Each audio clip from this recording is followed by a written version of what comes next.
How to add payment method on TikTok Shop. So hello guys and welcome back to today's video.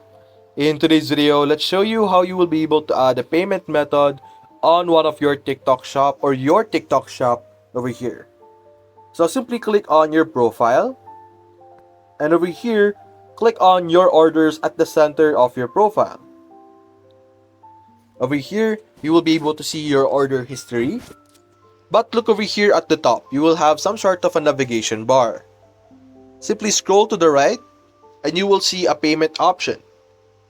Click on that and over here, this is where you will be able to manage your payment methods.